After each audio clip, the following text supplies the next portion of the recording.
नमस्कार प्रेक्षकांनो, लग्नानंतर होईलच प्रेम मालिकेचा जबरदस्त प्रोमो रिलीज झाला आहे.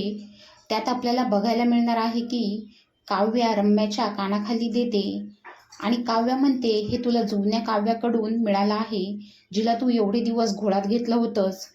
रम्या चिडते आणि ती काव्याला म्हणते की ही ती जुनी काव्या आहे जी इच्छा नसताना बाळाला जन्म देणार आहे.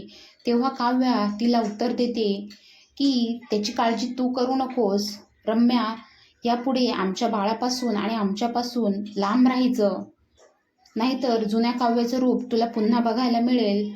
आणि काव्या रम्याला सक्त ताकीद देते की बाळापासून लांब राहायचं म्हणून. हे सगळं बघून पार्थला खूप आनंद होतो. तेव्हा काव्या बाळाला आपलं बाळ म्हणून म्हणते.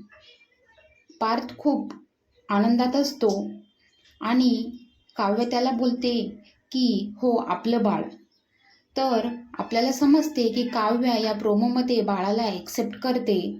तर आजचा भाग कसा वाटला हे कमेंटमध्ये नक्की सांगा.